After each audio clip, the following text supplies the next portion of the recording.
Bismillahirrahmanirrahim. Assalamualaikum warahmatullahi wabarakatuh. Salam sejahtera. Terima kasih kepada para sahabat kerana memilih untuk bersama dengan saya sekali lagi, Hasrizal, di vlog kita pada hari ini. Pagi tadi, kerana saya berada 7 jam di belakang tanah air, bila menyemak berita, terkejut apabila membaca laporan tentang kejadian yang berlaku kepada pasangan YouTuber yang kita kenal di tanah air, iaitu Encik Sugu dan Puan Pavitra, apabila Encik Sugu telah ditahan disebabkan oleh kejadian malang yang berlaku. Seperti mana yang kita sedia maklum, saya pun tidak berhasrat untuk menyebut dan memanjangkannya di sini. Apa yang berlaku itu adalah sesuatu yang perlu kita teladani, bukan dengan memikirkan tentang konteks Encik Sugu dan Puan Pavitra, tetapi dalam konteks kita sebagai pengguna di internet yang mahu tidak mahu sedikit sebanyak adalah sebahagian daripada penyumbang yang mencorakkan ekosistem di dalam apa yang viral dan tidak viral di YouTube ataupun di media sosial yang lain. Kita sama-sama sedia maklum bahawa populariti adalah sesuatu yang rumit, sama ada di zaman sekarang ataupun sebelum-sebelum ni lah. Kita sedia melihat bagaimana selebriti, kemudian contohnya pelakon kanak-kanak yang menempuh kehidupan yang penuh cabaran apabila mereka diuji dengan populariti. Tetapi pada era teknologi maklumat pada hari ini, populariti itu telah naik ke satu tahap yang lain. Apabila populariti itu berlaku secara real time dengan interaksi yang lebih impulsif di antara insan yang popular dengan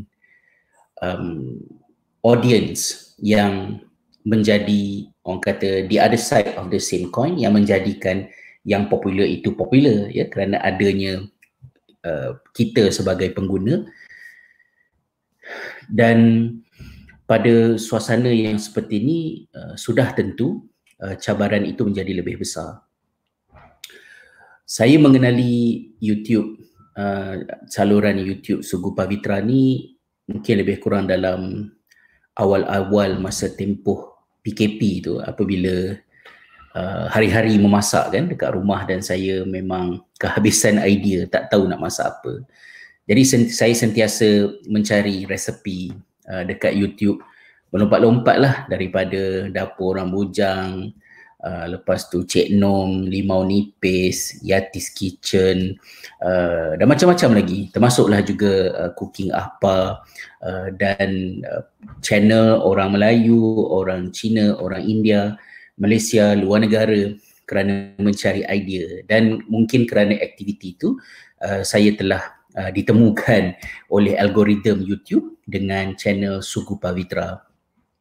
Apa yang menarik perhatian saya untuk mencuba resepi yang dikemukakan, masa itu saya tak tahu pun channel itu sudah viral.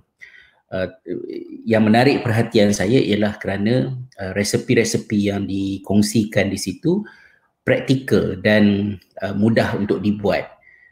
Tentulah dari segi aspek bahasa Melayu yang baik semua tu, kita pun dia macam memudahkan telinga kita untuk mengikuti. Tetapi saya adalah jenis orang yang berorientasikan tujuan. Tujuan saya menonton video masakan adalah untuk belajar tentang masakan. Jadi kalau presentation tak bagus ke, bahasa tak jelas ke apa ke, yang tu boleh ditolak ansur. Tapi resepi tu sendiri adalah resepi yang realistik, dan bila saya cuba, dia mengelokkan kari yang saya masak. Jadi saya pun continue untuk subscribe. Kemudian barulah bermula daripada laporan TV bernama dan lain-lain tu, populariti tu meningkat, dan Encik Sugu dan Puan Pavitra menerima hadiah dan macam-macam lagi kan. Kemudian mendapat liputan daripada Perdana Menteri. Pada masa itu memanglah kita ada rasa bimbang, tapi kebimbangan itu lebih berkisar kepada soal mampukah Encik Sugu dan Puan Pavitra mengekalkan simplicity dan betapa simple dan mudahnya apa yang mereka kemukakan di dalam video itu bila mana teknologi dah canggih, devices yang dipakai semakin orang kata berkualiti tinggi. Jadi nanti bila dia jadi cantik nanti itu pun okey juga sebab kita fokus kepada resepi kan, tapi nilai estetika dia tu akan ada perubahan. Saya cuma fikirkan yang itulah. Yang mula rasa bimbang lah apabila adanya mereka yang tidak berpuas hati, membuat komentar-komentar negatif terhadap mereka berdua, jiran yang tidak gembira dengan kawan yang pernah dibantu, kemudian terpaksa berhenti kerja dan kemudian berpindah rumah, dan semakin lama semakin membesar dalam satu tempoh masa yang sangat singkat, dan itu adalah sesuatu yang sukar untuk dihadapi oleh sesiapa saja, usahakan Cik Sugu dan Puan Pavitra. Siapa-siapalah yang secara instan menjadi popular itu akan telah sedang dan akan sentiasa tahu apakah impaknya liputan yang sedemikian rupa. Namun apa yang saya nak tekankan di dalam perkongsian saya ini adalah sikap kita. Kita ini lebih realistik kalau kita memikirkannya kita sebagai individu. Kalau saya sebagai sebahagian daripada kita itu, saya ialah Hasrizal, dan anda yang menonton, anda memikirkannya sebagai diri anda sendiri dan bukannya sebagai netizen. Kerana netizen adalah satu identiti yang socially constructed dan dia tidak real pun. Ya, dia adalah satu sense of belonging kepada sekumpulan manusia yang boleh bersatu atas satu topik, kemudian berperang di atas satu topik yang lain. Kalau dalam Quran tu Allah SWT sebut bukanlah tentang netizen, tapi untuk menggambarkan tentang kesatuan yang di dalamnya ada perpecahan, ya, tahsabuhum jami'an wa qulubuhum syatta. Engkau menyangka mereka itu bersatu sedangkan hati mereka itu berpecah belah. Jadi kita jangan teruja dengan the idea of netizen, kerana netizen itu adalah satu ilusi. Yang real adalah individu-individu yang menggunakan internet. Dan bila kejadian baru-baru ini berlaku kepada Encik Sugu, kita dapat melihat betapa jelik kejinya komen-komen yang dikeluarkan oleh pelbagai pihak yang mengaibkan, yang memalukan. Dan of course kita tak terkejut pun sebab kita faham itulah benda yang melata pada masa ini. Tetapi dia menggambarkan apa yang saya pernah tulis baru-baru ini, bahawa apabila kita menggunakan internet dan kita melanggan satu-satu halaman, kita mula memuji seseorang itu dan kita seolah-olah cuba untuk memiliki mereka. Maka mereka itu mesti sempurna, mereka itu mesti tidak ada cacat celanya, dan kalau sekiranya ada yang tidak kena dengan mereka, kita yang berlebih-lebih, ya, mengkritik dan mempertikaikan dan kecewa lebih daripada sebenarnya Puan Pavitra dan anak-anak serta Encik Sugu sendiri yang sebenarnya sedang berhadapan dengan ujian untuk keluarga mereka.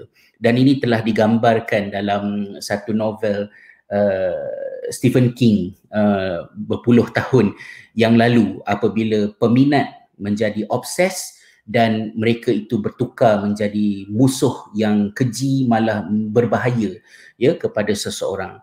Maka marilah sama-sama kita menjunjung ketakwaan kita kepada Allah kalau kita ni orang Islam, bahawa akhlak yang baik itu iman kepada Allah dan hari akhirat, cakap yang baik ataupun diam. Dan kita sebagai rakyat Malaysia, rukun negara kita adalah kesopanan dan kesusilaan. Hindarkan diri daripada caci mencaci, doakan dan harapkan yang baik-baik untuk mereka, kerana langit tidak selalu cerah, kitaran hidup ini kadang di atas, kadang di bawah. Berhati-hati semasa memberikan komen kerana kita tidak tahu bila pula kita akan diuji. InsyaAllah. Terima kasih atas kesudian anda bersama di dalam vlog kita pada kali ini. Mudah-mudahan adalah serba sedikit manfaatnya. Salam ukhuwah, salam persahabatan daripada saya. Assalamualaikum warahmatullahi wabarakatuh.